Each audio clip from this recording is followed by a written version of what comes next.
Hello again, this is Charlie Bellefontaine, and you're listening to the Homebuyer's Hour. Mainly, but yeah. Sounds good. Give us the whole lowdown on your business, how long you've been doing it, and why people want to hire you. Well, my name is Alejandro Perez. I own a content creation agency called Seneca Creative Agency. We focus mainly in content creation for social media, and we do social media managing, audiovisual services, everything related with content creation when it comes to long form, short form videos, or anything like that. Sounds good. And we just hired your company to go ahead and increase our company's presence on TikTok, Instagram, and, forgive me, everybody, I'm just a boomer, all right? I don't really understand all this new high-fangled stuff like Patrick here does, the king of TikTok or something. But, Patrick, if you don't mind, give us your contact info, please. Look, the king of TikTok is Keith Lee. Everyone knows that. But my name is Patrick Loftus. I'm a real estate lawyer. If you are buying or selling a home, you would hire me to make things go smoothly. I primarily market myself in the Sun-Times, in the classifieds, as any lawyer in 2024 would do.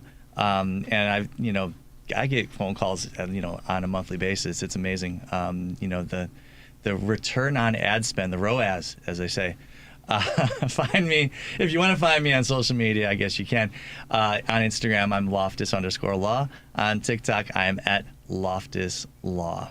But in all reality, and maybe there's not as many people that are interested in real estate law, but I got to tell you, I'm really impressed with your cheap flights stuff that you got in there, all right? My true passion. I mean, it's got to have, 150,000 or something followers? 70,000? That's a lot. Yeah. Approximately 83% of them are bots. Seriously? I don't know. Oh. I don't know. I have no idea. But that happens with accounts lately a lot. You get a lot of bots following you, and then that's why the followers change numbers so randomly. Yeah, followers are very much a vanity metric. You can have as many followers as you want, but I'm sure Jesus can get more into this as far as I mean, whether they're organic, whether they're real.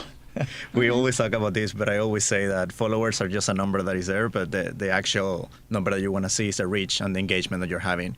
If you have 100,000 followers, but only 10 people is interacting with your content, you are not getting anywhere with that, And we're going to get to all that. I still want to introduce Joey, and I'm always interested to see how right he was from last week, because we did a little Nostradamus stuff. He blew it big time. Did he? Big time. I got to be honest, I haven't been paying attention. So, Joey, give me the scoop, man. Who are you? What the hell happened?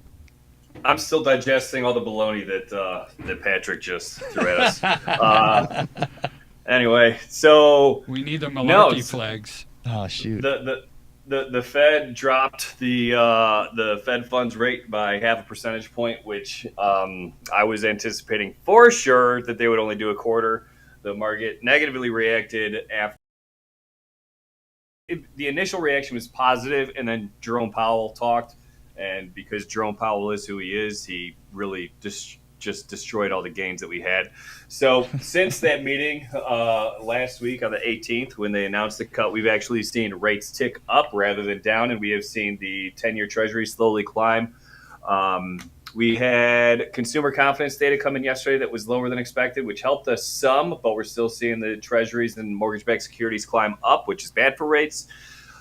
We do have Jay Powell talking again tomorrow morning, Thursday, September 26th at 9:20 Central Time, where he'll certainly say whatever he wants to say, and we'll deal with it. And then we have, oh my goodness, personal consumer expenditures on Friday. So that's the last big market data for the month. So this is generally the slower week. However, with the amount of Fed chairs speaking and Jerome Powell speaking, we will see more volatility than usual during the last week of the month. And there we are. We are. The 2 and the 10-year Treasuries uninverted, Joey. Which what is that? They did a while back. They did a few weeks ago, and they reinverted. And they uninverted again. Yeah. So what does that traditionally signal? I mean, this has been the longest inversion we've been in forever. So when they're uninverted, when they're not inverted, that's normal, right? That's just the economy is rolling along smoothly. When they are inverted, it generally signals a inbound recession. We also flagged the SOM indicator, which we'll see again in a few weeks after we get unemployment data next week, first week of October.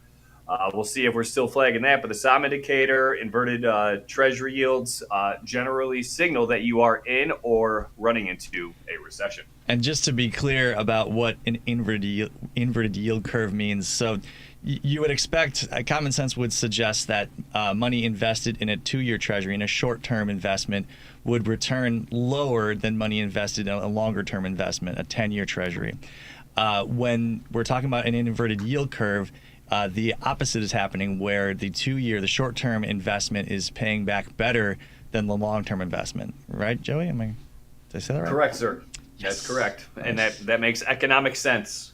So Joey, after all these so-called experts that you feel that they're experts are, after they talk, do you make like videos or do you respond to that on your predictions? Is that normal? Man, that would be a good idea, right? Minus my predictions being awful. No, we need your predictions so I know like what to short. Yeah. I need to know what to short. God. You and me both. I am the worst. That's true. That is so true. No, but it's tough to bat 0 for 2.5 years. I'll tell you what. You're not batting 0 for 2.5 years. I mean, darn close to it. But yeah, we're still gonna make fun of you for that. And then I'm in the running with Barry Habib right now for worst predictions ever. I don't know any of those people. I mean, I still trust you more than I trust Kramer. So for what it's worth. Oh my gosh, yeah. He's fun. He's not. He's so Kramer on. You're talking about Kramer on what is it? CNBC, Jim Kramer. Yeah, with the. I thought you were talking about Seinfeld. No, he's always got the rolled up shirt sleeves with the tie on. He's a bald guy. He always looks like he's literally in the middle of trading. I'm like, dude, shut up. You're that guy. Yeah, he's loud and obnoxious. I don't like him so much. So. Yeah, short all of his predictions as well. All right, let's get on to the guest here. To the man of the hour. So Jesus. Give me the scoop and social media, all right? And let's start off with the why. Why would I want to be hiring somebody like you? Or why, you tell me, why did I hire somebody like you? Yeah. I always say that several business, not only real estate, but any other business out there, avoids the idea of investing in social media. And for me, it's not a question of if you do it or not, when you're going to do it. Because it's absolutely necessary at this point. Why do you say it's necessary? I say it's necessary because that's the face of your business in the social community that you're trying to build around it, right? Yeah. So the main reason for me saying something like that is that, like I put an example the other day, but how many times have you seen a social media of a restaurant and you just decide which restaurant to pick depending on how good the food looks or how nice the environment looks or even how fun the videos are. It's like, they seem to have a lot of fun in those reels or something. It's like a lot of people is starting to decide more about what they can see than what they cannot see, right? And is that more of a generation thing? Because quite frankly, everything that you're saying right there means absolutely nothing to me. Not at all. Right? Not at all. I do not look at social media. I look at reviews. Nonsense. You're on Facebook all the time, first of all. And, I am on Facebook. And I'm Facebook one. Yeah, exactly. 3 years old. So if you're seeing, all of the reels that are going on Instagram that Jesus puts up are also being cross-posted to your Facebook. So wherever you're consuming this, the thing is the only thing people watch on regular TV anymore is sports. So if you've got the kind of budget that you can advertise during an NFL game, which none of us here do, then you can still make a lot of headway in visibility, which is really what this is about, right? If people don't know about you, they cannot, they're never going to hire you. Yeah, Listen, and let me just share what I learned, and I want you three to tell me what a knucklehead I am. You're a knucklehead. I know, but I want you to explain it in details, all right? So I look at social media as if I have a product and I'm trying to convince somebody to buy that product. They don't need it. They don't need it right now, but they might want it. Yeah. And I want to keep in front of them with my service or my product until they're like, you know what? Now's the time. I'm ready. I'm going to go ahead and get that. Yeah. And that doesn't seem to be a good fit for my business model, because when somebody needs a home inspection business or a home inspector, it's a very small window of opportunity. And that small window, I need to A, get in front of the client. All right. B, I have to make myself so valuable that I'm going to be their only choice. Yeah. And I got less than a minute of them finding me to make that happen. Yeah. All right. And I don't think they find my service on social media. Now, with that being said, there's people that use our service on a continuous basis. Real estate brokers, real estate attorneys. Yeah. Mortgage brokers tend to dislike home inspectors. They're so prejudiced. They're inspectionists, and that's why nobody likes them. That was simply a test to see if Joey's still paying attention or if he's just fully focused on CNBC. Yeah, and if we just completely muted. That's all. I'm very good at this. Just trying to trigger them, and if that doesn't work, we'll go after the Tesla Cybertruck. But real estate brokers. Sir, I will have no blasphemy on this show, and you're going to stop that. It wasn't me this time. So tell me I'm wrong. Tell me about, who is your target audience that you're trying to feed with this, and what is the message that you're trying to get to them? Yeah. Well, you said it right. It's the right people, or like the people that mostly is going to look for your business, are like real estate agents and people like that in that sense, right? Because they might need someone as a home inspector in that aspect. And what I'm saying is, like, several businesses that I work with, I'm going to say it like this. I hope it doesn't sound bad, but it's extremely boring what they do. I'm one of them. Yeah, what I'm trying to say is, like, most businesses, right? Unless you're selling candy or cigarettes or booze, it's not that sexy. Why did all of a sudden my brain go to creepy as soon as you said selling candy? I don't understand. I don't know. My windowless white van that I drive around in. There it is. That's why. You have a good day. Yeah, no. Joey's out of here. Something is that one of the big challenges is to make that fun, or at least approachable enough for people to understand. Like, one example of what I'm saying is that Joey, exactly at the beginning of the show, he was talking about all these numbers, and I have no idea what he said. And love it. Yeah, that's a big challenge to make it understandable for people that is not in the field, right? So social media has such a big impact in the world right now that people actually don't realize this. But there's a Netflix show. It used to be. It's called Marco Polo. It's one of the Netflix shows that they have invested more money on it. And one of the reasons why Marco Polo was canceled was because it had no presence in social media. People was not talking about it. So since people was not talking about the show in social media, they didn't want it. They needed things for people to talk about. That's one of the big impacts in social media about any business right now, is that that's a channel where people actually can have discussions or an idea of what the business is actually like. Yeah, the way I see it is like, let's go back to the 80s or 90s, right? Yeah. Where would you consume advertising? Typically, it would be like in a newspaper. It would be Yellow Pages were a big deal then. Magazine, yeah, sure. Yellow Pages, TV. These were all. We didn't have a lot of internet. Well, no. In the 80s, it was like 6 colleges writing each other emails. But I had a 233DX with a. I should not have mentioned the 80s. He's just gonna. 1 megabyte hard drive. And it was like, I'll never fill this up. Never. Hold on, I'm reminiscing now. Let's get into this. But no, so look, those were floppy drives. You're a floppy drive.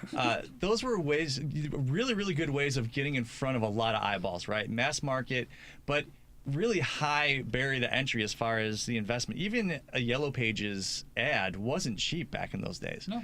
And let alone getting into the newspaper or a national magazine, maybe some local advertising, but still not cheap, not easy to get in. You've got to be at a certain scale before you can do that. How else were you going to advertise your business? Yeah. Social media, any one of us has a phone, okay? And Hey.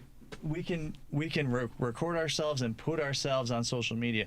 Now there's a couple of things where it even has a better advantage. You may think to yourself, well, if I advertise in one of these more mass market media, I'm going to get so many more eyeballs. The design of these social media outlets, these social media companies, their primary thing that they sell to advertisers is your attention. And the way that they retain your attention is by having sophisticated algorithms that serve you what you want. Yeah. And so you're kind of relying on that algorithm. You put out content that's engaging, and if it's engaging, then you're relying on the algorithm to put it in front of the eyeballs you want it to be put in front of. So, for example, Facebook has enough data about you that it knows with reasonable certainty if you are in the market for buying a house, selling a house, whatever it is. I mean, it's not as targeted as it used to be because of Apple kind of decapped them with the Ask App Not to Track thing.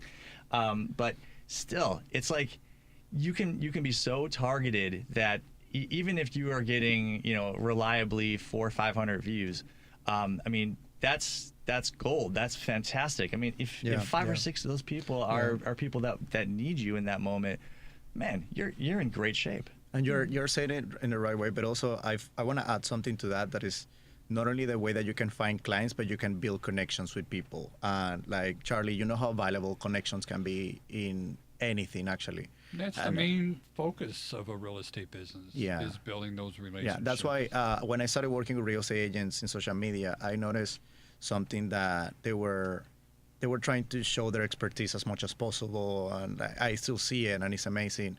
But I think that one of the issues that I see in real estate with this is that they all have a role model that they want to copy, and that's not exactly. I wouldn't say that as the right approach if you're trying to build an organic community around you, right? It's inauthentic. Yeah, I mean, what I'm saying with that is like they know who talks like that all the time. So when you start talking like that, they're going to. You have 20 doing the same, and you have 100. So all the real estate agents have the same model? I don't think so. They just see someone that was successful in social media doing it, and they want to copy it. We just had this same conversation this morning without you. Oh, really? Well, Patrick and I were talking about business and how to market your business and your market share. And I think that's one of the drawbacks in real estate is a lot of people enter these businesses and they enter it as an employee. Mm-hmm. They don't realize that they're actually going to be a business owner, and it's more than just getting up and going to work. You actually have to develop plans and systems and stuff like that to going in there, and you're going to be competing with other people. Mm-hmm. And so we were focusing on, well, who's your competition? Who do you want to compete with? And like in home inspection business, a lot of people try to get referrals from real estate brokers. Well, that's 98% of the home inspectors are doing that. Why would I want to compete with every single home inspector going after that market when very few of them market direct to consumer? So I figured out, how can I do that? And I think we did. But that's what I'm hearing from you is be different. And I remember I used Southwest Airlines as one of my examples in that. Like the big airlines are United, Delta, American. I think Northwest was up there. I could go all the way back to Pan Am just to get Patrick to make fun of me. Eastern, TWA. Yeah, exactly. Yeah, TWA. We could go way back. And my ex-wife, she used to work for Midway. In fact, we got stuck in Florida when they closed their doors. We were out of state, and they shut the airline down. That was fun. There was thank Midway you, Delta, for Airlines. bringing us home. My mom was a flight attendant for an airline called Saturn. This is way back in the day. That is way back in the day. All I remember is the Saturn car. I don't really remember the Saturn airline. This would have been before I was born, Prop jobs in like the 70s. Nice, early 70s. The airlines business here in the United States is insane. It is, but let's take back to Southwest again. What did they do? They throw peanuts throughout the cabin, right? They don't give seats anymore. It's all a cattle call that went on there. They didn't lose your luggage. They didn't go to primary airports. They always went to smaller secondary airports that were cheaper to land and have gates at. They don't charge you to check a bag. They didn't follow that, the herd on that one. They did a whole bunch of stuff that was different. And then what happened? They started dominating. And they started getting a huge market share. And what did the big airlines do in their competition? They're like, we need to get a piece of that pie. And then they started copying their system. Now, of course, then the great airlines came up, such as Spirit and Frontier. Yeah. You know, they all came up there with this low-cost budget model, and I'm trying to trigger Patrick right now. Yes, You know, but that's really what I'm seeing you're saying. Yeah. Is be different. Now the question is, how do we be different? And Joey, if you don't mind, I want to. A lot of the stuff that you're doing, I'm actually pretty impressed with. All right. Yes. He's the only mortgage broker I know who's giving away heavy duty firefighting equipment as part of his promotion. To every listener. That's different. Holy That is cow, absolutely every different. single listener, all they have to do is dial 630-235-2405, Why he's so mean to me? and you will get something expensive and heavy. Oh, let's never talk again. That was nice. I mean, but That Joey, is a lie. to be perfectly clear, is doing something different, which is, you know, a Yes. lot of people are, they are absolutely, they want nothing to do with VA loans to their detriment. And Joey's like, nah, not only am I leaning into this, let me explain to you why this is something you need to be involved with if Everyone you needs can to be possibly, doing if you qualify. I couldn't agree more, Yeah. Joey. You know, but it's No, those you know- videos. You gonna and let I him don't- talk about it, or? Yeah, I just wanted him to focus on the No, videos. Charlie, say more nice things. My head's getting big. I'm loving this. You're my favorite No. mortgage broker. I'm a Patrick nerd. is my 615th favorite real estate attorney. Yeah. Out of 600. Yeah. Which is weird. So who No, does all I your mean- stuff, Joey? I do a lot of stuff on my own, but we also have an in-house video marketing team. So like when things look good, that's who's doing it. When things look like I did it, right? But I mean, at the end of the day, the biggest thing that so you go online and you see mortgage people, they're like, oh, rates, freaking, I close this, I close that. I don't care about that. I want to educate people about mortgage rather than just talk about rate, because honestly, at the end of the day, if your loan never closes, the rate never mattered, period, right? That's if you're a educated huge going, message. Yeah.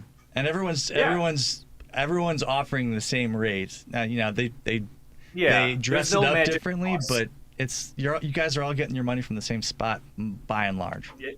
And that's exactly true. That's exactly true. So I mean, and it depends on how people are hedging the markets. If investors are going really aggressive, like right before the Fed meeting, everyone was going super aggressive, and then after Powell's comments, that's why we saw everything back off, because they were expecting if we announced 50 basis points cut in the Fed funds rate, that we would see more cuts through the end of the year. But once Jay Powell talked, everyone realized, okay, no, they're giving a big cut now because they have 2 months off, and they may not cut again. They may only do one cut. We don't expect that 125 basis point cuts before the end of the year. Oh, they'll So cut. that's why we saw the big back off, and now people have got offerings. So and that's the other thing is, like, investors are the ones that so the banks that we sell to, right? Those are the ones that dictate where rates go based on how they are playing the market, right? But everyone's going to be within a quarter of each other. At the end of the day, that's just a fact, right? Everyone's going to be within a quarter of each other in the market. So what makes you and unique then? My insanity, I close everything. But the uniqueness is that I'm not here to sell rates. I'm here to educate you. I don't want you to go There into it this is. process blind. Yeah. I don't want you to leave the process wondering what just happened. You know everything that happened through every step of the way, and you're comfortable with buying your house because you're educated. Yeah, that's the right approach. That is the right approach, and that's why I value you and Patrick and you as well, Jesus.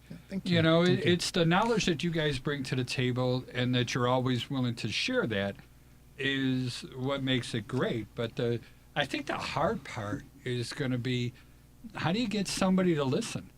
You know, and why should they listen?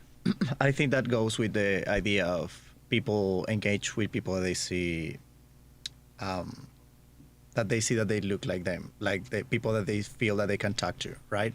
If you see a video of someone but it's extremely annoying, the video, you probably feel like, I don't even want to see the video because the person is just... That's who I connect with, are annoying people. I mean, that's who I am. Oh, yeah. And that's why you're so successful, is because there's so many annoying people out there. Oh, What I actually... secret to success. well, we have the BNI meetings, but before starting working with Charlie, I already knew that you were gonna be good in camera because you just speak I am pure ugly. you speak your mind. Joey's the good-looking one. That's the main man. thing. You speak your mind in camera, and people really notice when you are being fake in camera. And for someone like me that is always behind the camera and I'm the one recording the video, with my clients, most of the time I was like, hey, like, if we need to do it again because I don't believe you. If I don't believe you, nobody's going to believe you. And I know that they are being honest, or they're at least trying to be honest. But that thing about making people listen it's just going to come with time. But you need to be as transparent as possible in camera. You cannot be someone that is just like trying to make fake expectations for people because they notice and they don't like that at all. Mm-hmm. Yeah, I mean, if you don't believe in yourself, I mean, you've got no shot at getting other people to believe in you. And so, and look, that sounds very trite, or it sounds like, well, no kidding, or what are you talking about? But you really have to. It really boils down to the notion that sometimes it's hard to think. I think a lot of us, it's maybe some people call it imposter syndrome or whatever it is, Yeah. but. Even though you do this thing every day and you've got a high level of expertise, you're maybe thinking about that one person that's going to come in and troll with a troll comment on the video, or you're going to misspeak, and then it's people are going to say, well, this person doesn't know what they're talking about. First of all, if you misspeak about something and someone comes in and corrects you, thanks for the engagement. Is basically the thing you should say. Now, easier said than done. I sometimes read my comment section and I go, and I put the phone down and I go, I'm gonna check my email instead of doing what I was about to Seriously, do. you're able to do that? It's what, put my phone device to another? Sure. Not me. Yeah, somebody says something like that. My fingers are pecking. Oh my God. I am that guy, that I got to come back and blah, blah, blah, blah, blah. But actually, I don't say anything. That's positive for you because No, I don't hit the button. No. I type you up don't? 6 hours worth of typing that I've wasted because I got all upset. But I don't hit the send. There are these athletes that in their social media, like I'm talking about someone that has 10 million followers, and people don't expect that, but they reply your comments. And they do it for a reason, You actually, at the end of the day, you're trying to engage a conversation there. Why? Because the more comments you get, the more engagement it's supposed to have the post. Yeah, I mean, the way I sort of approach it, I mean, I don't want to respond to everybody. If I get, I posted one last week, and there's something like 250, 260 comments on it because it was just something that triggered a lot of people. And a lot of the comments. I mean, first of all, you have to recognize that you're going to read those comments, and they're going to exist in your head in your voice, and so they're going to have a certain level of credibility. You don't know who that person is. For all you know, it's a 13-year-old in San Antonio, Texas, that doesn't know anything about what you posted, other than they just want to get you.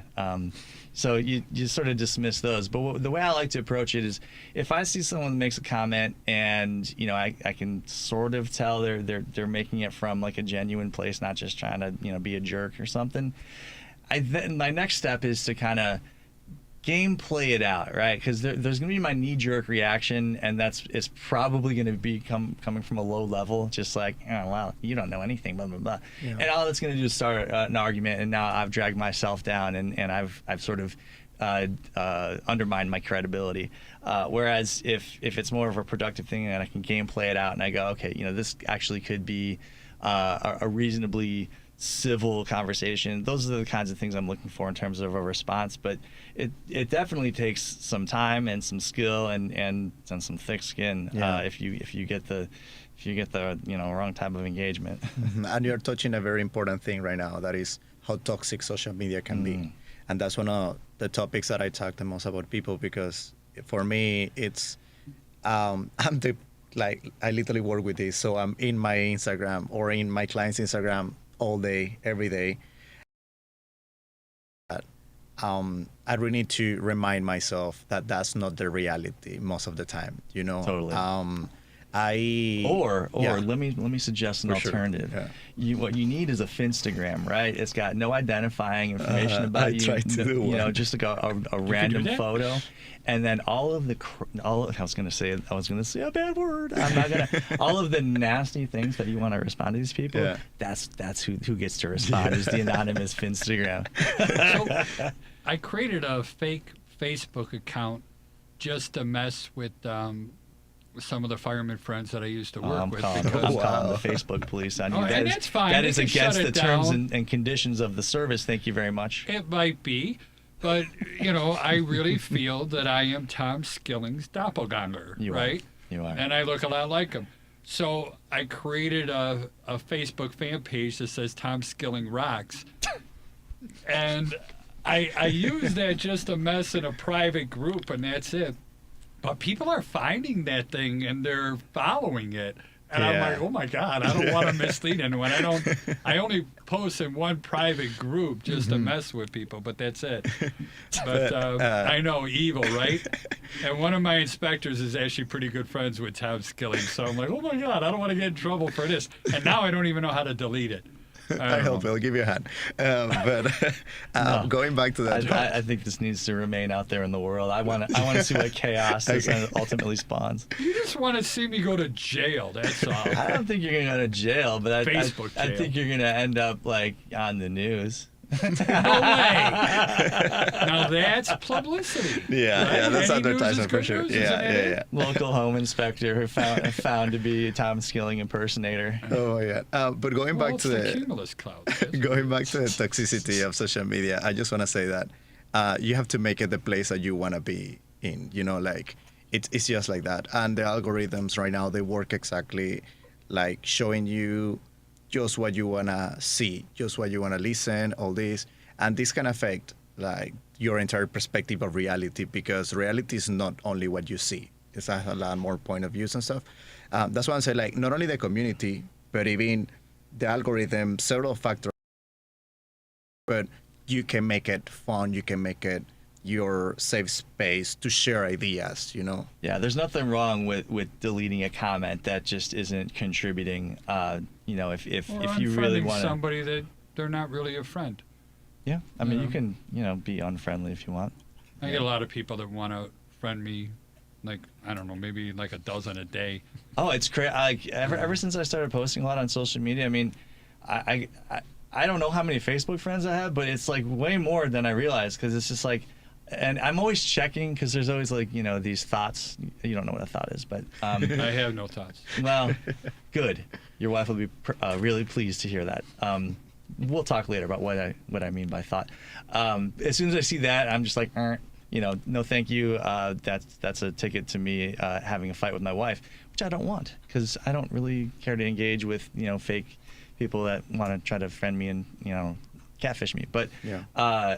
Some of usually them are what I do pretty is obvious. Like I got the hottest Chinese women that are always wanting to be good friends with me. yeah, Oh, yes, you do. they're not I real. just don't say yes. I Yeah, don't just say think no to they're that. real. But if I see like the 10 mutual connections and they're all like in the real estate, it's almost always real estate people that are trying to friend me as far as all that goes. And Or other home inspectors, yeah, that's all good. Hey, I don't spend too much. Like once a week, I'll go on my Facebook and sift through all that. I don't. Facebook is just one of those places. As soon as it comes up, I'm just like, I just no, thank you. Yeah. The Book of Face. How can you even argue with that? It's the greatest place on earth. What is you that? know, next to Facebook. Oh, The Book of Face is the great- Oh yeah. my God. Okay. Book of Mormon, Book of Face. You get it, a little bit. I don't know. Sometimes it's these you almost need like an intergenerational translator sometimes, which is where I come in as someone who's sort of like in between the two. I can sort of speak boomer a little bit. I can sort of speak like Yes, I think that's one of your skills. That's for sure. Yeah. Well, all day long, all I do is translate the way lawyers talk into the way that human beings talk. That's like most of what my job is. Joey, I wish you were here to take the heat off of me. Sir, I'm very happy in the seat that I'm in. I bet you are. I Yeah, want to get back you don't to jump those into videos. a fight between other people. All you're gonna do is you're gonna Yeah, I've seen that go wrong you're gonna catch the strays. Joey's from smart. everybody. Where was he going with this? I don't know. Charlie completely lost track. I always did lost it. track, but no, I want to get back to the videos and stuff that you make and the educational subjects and stuff. I mean, a lot of times you do come up with current events and you bring that up in there, but you also come up with a lot of repetitive mistakes that people make, trying to eliminate those things. And for that, I give you a lot of credit with. And who is your focus, though? In what sense? Like, Yeah. who's your target, Joey? Oh, Oh, me? Oh, Yeah, you. my target is, I mean, obviously veterans, kind of like a big thing for me. But anybody, loan officers, realtors, people that just need to learn more about VA loans. But like at the end of the day, I don't care where you are. If you can help veterans, then I'm good. I'm happy. If I'm writing the loan, cool. But my biggest thing is I want more education in the space, more understanding in the space, so veterans aren't getting killed in the process. I have a realtor I'm working with right now that made my clients flip to conventional. It made me so freaking mad. And I'm still very mad about it. And now she's trying to flip them to a new lender. And I'm like, dude, this is not how you play with that's me. terrible. Yeah. So it's tough. It's tough because some agents are like, oh, I've been doing this for 40 years. VA's terrible. And that's exactly the situation I'm in. And unfortunately, this client used to work with her on the real estate side. So there's a heavier amount of trust on that side just because she knows her. Right. So it is what it is. It is what it is. But I have to play the game every once in a while and just bite my tongue really hard. Yeah, I call those kinds of people chaos merchants because they're out there just causing bad things to happen. And this realtor, I'm sure, believes to their very core that they're giving the best advice, and they couldn't be more wrong about it from what it sounds. I know you're focusing a lot on doing everything you can to help veterans. I know you also get in front of a lot of first responders. These are the kinds of people that I see you focusing on. Am I missing something there?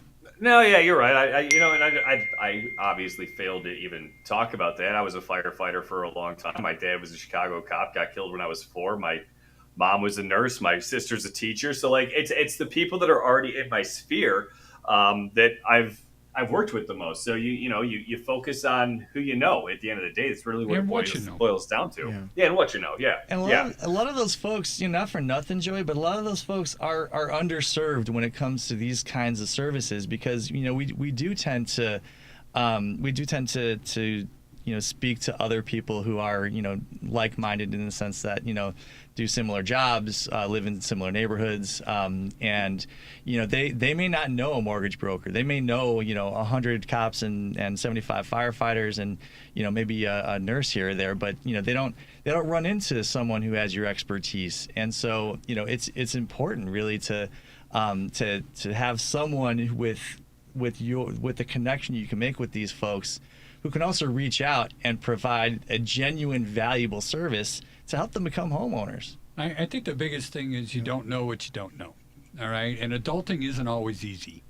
And you used like a millennial word. I That did, was interesting. adulting. I like that one. I like that word a lot, Yeah. know. And mostly it's because my stepkids all have to be adults right now, and they don't like it either, I prefer being an adult to being a kid. Being a kid was annoying.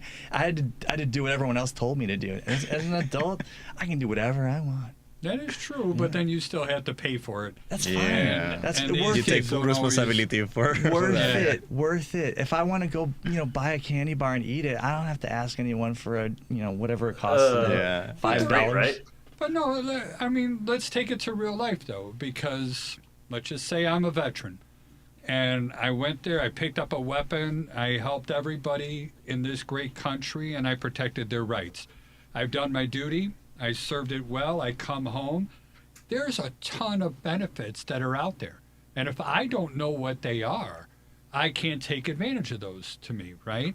So whose responsibility is that? I mean, we're sitting here, I just heard something that really honestly kind of pisses me off too. All right, and that's probably going to end up getting deleted. I'm sorry. We made Charlie You angry. know, but it does upset me, you know. And it's like, wait a minute, why is somebody trying to manipulate somebody in something that's not as beneficial to them? For what reason? You know, I'll repeat what I said before. But Is that's the that biggest person? problem with boomers. We've always done it that way. Whenever you hear that, you need to punch me in the nose, because if I ever say that. Joey, this is the fundamental fight that Joey is fighting against on a daily basis, and I don't want to sit here and speak for Joey all morning, but you know, the notion that VA is inferior to conventional is very much the conventional wisdom. Correct me if I'm wrong, Joey. It's that. It drives me nuts, but yes. So I that don't know if person it's is easier. I think manipulating. that other people just don't want to work. No, they don't understand. That's exactly what it is with this realtor. That's my opinion. They Yes. don't understand, and I say that as a former shade thrower at VA, because you all you hear is, well, you know, we've got an appraiser that's sticking their nose where it doesn't need to be. I've got a bunch of extra documents that are in about a 4-point font that I'm supposed to sift through and figure out what it says. And it's because it's a government document. I get done with it and I go, I don't know, just sign it. That's my attorney right there. It's not a negotiation. So Sounds like my kids when they were teenagers. I don't know. I love this game. it's a Ask government. me a question now. I don't know. Dad, can I borrow a car? I don't know. Here's the way I love this describe. game. Here's the way I describe those documents. This document contains a whole bunch of disclosures that were made to you probably 4 to 6 weeks prior. For some reason, you're signing them again. Let's not go through with something that was already gone through. Just sign it. Simple. Wow. Keep it simple. Joey, what do you got to say about how can I help veterans, Joey, as an inspector? What can I learn to coach people through these things?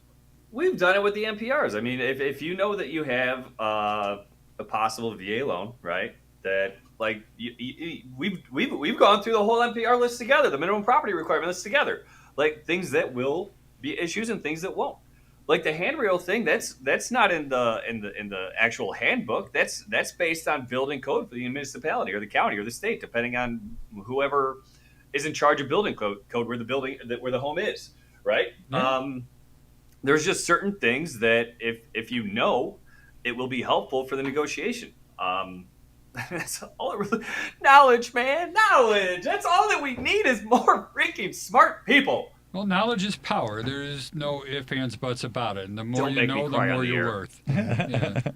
Well, But getting that message, Now that's I want the to hard make part. Joey cry, because you know that would be dramatic.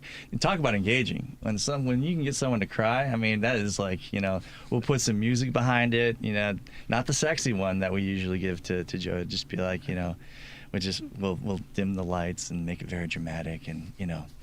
Well, I don't know if you guys have seen those ads on TV, but St. Jude's Hospital, I think is the name. Yeah, they're down in Memphis. Do you remember that they used to do a lot of ads with like sad music and very like tough type, hard to look images, you know, all related with kids in the sense Yeah. of like cancer and stuff? The Anytime has started all that. ASPCA stuff with. They totally changed it. They changed that campaign completely because I think people was, I'm not sure, like I'm just supposing this, but maybe people was getting like tired or they wanted to avoid the sadness of the ads. So now they make it a little bit more about hope than sadness. And for what I have heard, it has been working better. That makes a lot of sense. Yeah. Because look, you know, one thing, if you want to trigger a person, one of the easiest ways to do it is to start talking about something There's bad happening to Cybertruck. kids. Yeah. Hey. Wrong. Start talking about something bad happening to kids. Yeah. Why do politicians focus so hard on, you know, we got to protect the kids, and you know, it happens on both Cats, sides. the dogs. It's no, stop it. But cats and dogs are a close second to kids. But you know, look, it's because our brains sort of work. It's like evolutionarily speaking, as soon as we see a child in need, either, you know, you go, you know, right to the child, or if you see it and like it's too much, it's overwhelming, you know, you turn away. And since that child's behind a screen, you go, I can't right now, I can't with this, you know, whatever your emotional state is. If it's not ready to see a child, you know, in that in that distressing Yeah. situation. So yeah, I can totally see where they must have taken a look at what the market research was Yeah. telling them, and the market research said people are kind of getting turned off. And, your heart's in the right place, but you're not selling kids in distress. You're selling hope. Yeah, right? exactly. No, and I want to approach to what we were talking with Joe as well about how do we educate people with things, And one of my clients is an insurance agent, and insurance is something that I'm an immigrant, so a lot of things here are very complicated when you're an immigrant, because then you start learning that you have to know about taxes that are extremely complicated, real estate, mortgages, insurance, and then Just keep giving them money. It's not that complicated. it is complicated. It's the only all country you that you do have is know how to. to sign your name on a check. They'll tell you the number. But, Greatest thing about the United States of America, you could have anything you want here. Just got to know how to sign your name. Oh, I totally agree with that. That's why I love this country, though. Like, don't get me wrong. But what I was saying with that. You can get yourself into horrible trouble. Just sign your name. I But learned that from Wilma Flintstone. Stop it. in that sense, like, she's just trying to educate people about how insurance actually works, And then, like, probably you have heard that people complains about why insurance is so expensive sometimes, and that's like they don't have any answers sometimes. They just wonder, oh, why so expensive? And then that's what she's trying to do in some of her videos already. Like, we're trying to educate people in the sense of like, hey, this is a cost because of this and this and this. But like, and sometimes when you walk through, when you do the whole walkthrough to someone, it's like, oh, okay, so this makes sense. They trust you more because you are being transparent about this. And she's not even like, you buy me insurance. No, she's like, this is what you have. I'm doing the best I can. I hope it can work for you, and that's why people start trusting more in that sense, because you're being transparent and educating at the same time. Yeah, the why of insurance is something that the big, the ads of the big insurance companies, they never get into it, right? Because they want to have, each one of them's got their mascot and they keep it kind of fun and whatever, and they kind of realize that if they can just compete on price, that's basically where they're going to get the best bang for their buck at a higher level. But the why of it, you turn any corner in town and you'll see a sign in front of a storefront that says State Farm, and so you go, well, which one? Why would I choose one over the other? Yeah, exactly. And I know who you're talking about. Yeah, for sure. And she takes the time to give you the why of insurance. And as someone who's been practicing law for over 20 years, I can tell you, insurance is like the sense I have of why and what it is and the utility of it. All you need to ever have happen to you is to have one situation where insurance was in doubt. You had something bad happen to you, and whether it was going to be covered was in doubt. And worse is if you could have done something before to make that less in doubt. Yeah.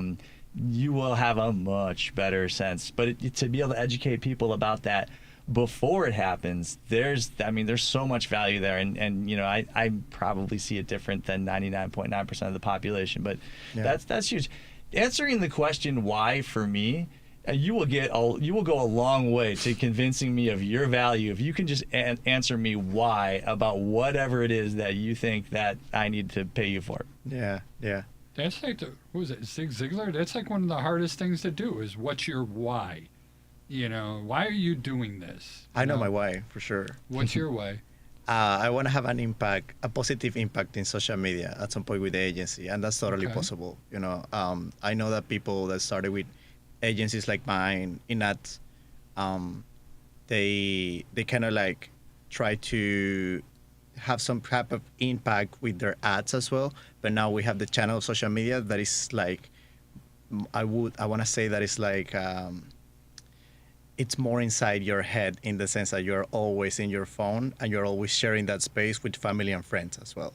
So what I'm trying to say here is like, not only mine, but several people around there are trying to make social media less toxic, in the sense of like, you can say what you think here and nobody's going to start like screaming at you in comments. So I literally say it like that, screaming at you in comments, because that people just don't feel safe even putting their face out there. You know what I'm saying? Like, I do. But I need yeah. to do something right now that Patrick is going to make fun of me on. Oh Okay. no! Come on, don't. Yeah, I'm Don't gonna do it. I'm definitely gonna do it. Okay. My whole thing is going back to a little bit on the why and getting that message out there. And how do I get people to want to follow my business, though? Okay. You know, how do I get them to click? I mean, I hear other people saying, like, this is all YouTube stuff. Like, subscribe, hit the blue heart, or make a comment Blue heart. in there. Why would somebody want to do that? And how is that going to help me? I think when you post enough value out there, you actually, I mean, when you post enough value, you don't have to tell someone, follow me. They're They gonna know wanna. that they can follow you. But Yeah. it's got to be legitimate stuff. Yes, but what I'm saying is like, I follow things that I never thought that I would follow. I follow a guy that he just teaches how to be an adult, in the sense like how to make certain type of cocktails, how to cook certain type of things. Thank you for following me. And make sure you like and subscribe and leave a blue heart.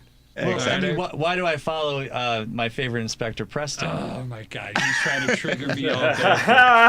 We're Thank having goodness fun. we're out of time. In all seriousness, though, Yeah. it's like, the stuff he does put out there, I mean, to the extent that it's not like, meant to sort of get you outraged about some of the things that people are doing to their homes and trying to pass that problem on to someone else.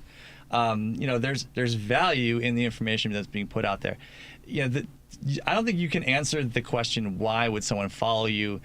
Broadly speaking, it's more like, how can I provide value and give someone a reason to click follow, or to That click is a heart, good or to statement. click comment? Because What's valuable? because that'll keep you in your authentic space. That will keep you doing things that you think are good for other people, and if they find that valuable, and if you're able to do it in an engaging way, then you're very much on the right track. Yeah, Well said. I just want to say very quick, but also like in the case of Charlie's business, but we don't. In your social media, anybody that wants to know what's wrong with their house can follow us. Like anybody that wants to know, oh, this is not supposed to be like this, and I bought this house, and that happened because maybe they never hired a home inspector, maybe the home inspector didn't do a good job. But we're showing everything that we see in the inspections in that sense of like, hey, this is not supposed to happen.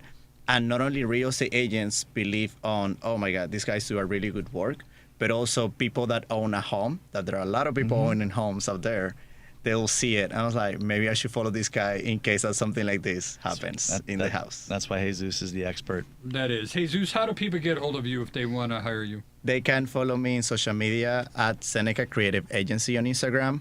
Say that again, a little bit slower. At Seneca Creative Agency. We do social media for any type of business that is trying to create an organic and valuable community around there.